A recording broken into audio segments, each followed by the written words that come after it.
হাঁহচৰাত অবৈধভাৱে গঢ়ি উঠা বজাৰ উচ্ছেদৰ দাবীত ৰাইজৰ প্ৰতিবাদ। মৰিগাঁও মৌৰাবাৰী হাঁহচৰাত প্ৰশাসনৰ অজ্ঞাতে নীতি বহিৰ্ভূতভাৱে গঢ়ি উঠা এখন বজাৰ পৰিণত হৈছে মৃত্যুদূতলৈ। অবৈধভাৱে গঢ়ি উঠা বজাৰখন বন্ধ কৰিবলৈ জিলা প্ৰশাসনে জাননী জাৰি কৰাৰ পিছতো একাংশ ব্যক্তিৰ ময়মতালিৰে চলাই আহিছে বজাৰখন, যাৰ বাবে চৰকাৰী ৰাজহ সংগ্ৰহৰ ক্ষেত্ৰত বিপদত পৰিছে প্ৰশাসন। অবৈধভাৱে গঢ়ি উঠা বজাৰৰ বাবে হাঁহচৰাত নিতৌ বৃদ্ধি পাইছে পথ দুৰ্ঘটনাৰ ঘটনা। দুৰ্ঘটনাৰ ফলত ইতিমধ্যে মৃত্যু হৈছে বহুকেইজন ব্যক্তি, যাৰ পৰিপ্ৰেক্ষিতত জিলা প্ৰশাসনে অনুমোদন দিয়া হাঁহচৰা দৈনিক নতুন বজাৰলৈ স্থানান্তৰিত হ'বলৈ জাননী জাৰি কৰিছে প্ৰশাসনে। কিন্তু এটা দুষ্ট চক্ৰই নিজৰ মুনাফাৰ বাবে বজাৰখন স্থানান্তৰৰ ক্ষেত্ৰত দাদাগিৰি কৰাৰ অভিযোগ উত্থাপিত হৈছে। ইফালে সচেতন ৰাইজে দালাল চক্ৰটোৰ বিৰুদ্ধে প্ৰতিবাদ সাব্যস্ত কৰে। ইফালে ব্যক্তিগত ভূমিত অবৈধভাৱে গঢ়ি উঠা বজাৰখনক লৈ স্থানীয় ৰাইজৰ মন্তব্য। দুষ্ট চক্ৰটোৰ বিৰুদ্ধে বিহিত ব্যৱস্থা গ্ৰহণ কৰি অবৈধ বজাৰখন প্ৰশাসনে উচ্ছেদ কৰিব লাগে। মৌৰাবাৰীৰ পৰা নছিদুৰ ৰহমানৰ ৰিপৰ্ট, টাইমছ অসম 24। অবৈধ বজাৰ এইটো বজাৰত মানে 2 দিন পিছে মানুহ জাম লগাৰ কাৰণে এক্সিডেণ্ট হয়। যোৱাকালি যিজন এক্সিডেণ্ট হৈছে এইজন আমাৰি ককাই হয়, GMCত আছে বুলি জানো, আৰু আইচুত আছে, এই মৰু অৱস্থাত অৱতীৰ্ণ হৈ আছে। গতিকে এই বজাৰখনৰ লগত আৰু এজন চৰকাৰী বজাৰ আছে।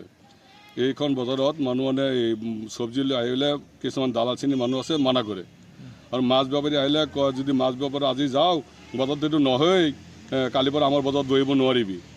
এনেকৈ বাবুকি কেইজনমান দালাল শ্ৰেণীৰ মানুহে এই বাবুকি দিয়াৰ কাৰণে বেপাৰীবিলাক নাহে। তাৰমানে অবৈধভাৱে বজাৰটো চলি আছে। অবৈধভাৱে বজাৰখন চলি আছে। আপোনালোকৰ কিবা স্থায়ী বজাৰ আছে নেকি? স্থায়ী বজাৰ আছে আমাৰ এইটো।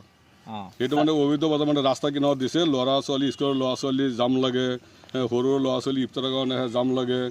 মানুহ এই কেইদিন মূৰে এজনৰ মৃত্যুমুখত পৰেই, এক্সিডেণ্ট হৈয়ে থাকে কেইদিন পিছে। আৰু কেইদিনমান আগত আমাৰ বৰ্তা এজন আছিলে একবালি হাজি, এইজনে চাইকেল দি খুন্দিয়াই মাৰিলে বাইক দি।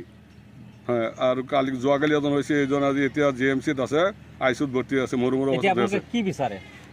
এতিয়া মই ক'ব বিচাৰিছোঁ আমাৰ ৰাইজে বিচাৰি আছে যাতে আমাৰ যিখন এইটো হাঁহচৰা নতুন বজাৰ চৰকাৰী মাটি, এইখিনিত বজাৰখন হ'লে অলপ ভিতৰত আছে, মানুহ অলপ ছেফ থাকিব, এক্সিডেণ্টটো অলপ কম হ'ব বুলি মোৰ এটা সন্দেহ আছে। প্ৰশাসনে কিবা ব্যৱস্থা নলয় নেকি? প্ৰশাসনে কেইবাৰ অনুৰোধ কৰি কৈছে বজাৰত আহি, কেইবাৰ মানাও কৰিছে।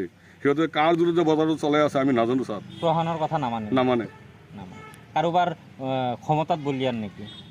সেইটো ক'ব নোৱাৰোঁ ছাৰ। কিছুমান দালাল শ্ৰেণীৰ মানুহে ইমানে মানে ইহঁতে মানে লুটি কৰি আছে, আহিব নিদিয়ে। যিহেতু চৰকাৰী যিটো বজাৰ আপোনালোকে এইটো গোটেইখিনি কাগজ পাতি বা বিভাগীয় অৰ্ডাৰ আপোনালোকে পাইছিল? অৰ্ডাৰ পাইছোঁ আমি। দেৰি হৈছে। সেইদিনা আমাৰ হেৰি ছাৰো আহিছিলে, কি নাম আছিলে আমাৰ, চিও ছাৰ আহিছিলে। চিও ছাৰে কৈ মেলি বুজাই গৈছে, তথাপিও নামানে সিহঁতে। OC ছাৰে বুজাই মেলি গৈছে, তথাপিও নামানে। সিহঁতে জোৰ জবৰদস্তি মানে চলাই আছে। আমি মানে DC ছাৰক এটা অনুৰোধ জনাওঁ, আৰু ASP ছাৰক অনুৰোধ জনাওঁ, আৰু আমাৰ CO ছাৰক এটা অনুৰোধ জনাওঁ যাতে আমাৰ যিটো স্থায়ী বজাৰ, নিজৰ চৰকাৰী বজাৰ, সেইখন বজাৰ ভাঙি এইখন বজাৰত আনি দিলে আমি ৰাইজ সন্তুষ্ট হ'ম আৰু আনন্দিত হ'ম। মানে চৰকাৰী যিখন ঠাই সেই ঠাইত আনি দিব লাগে।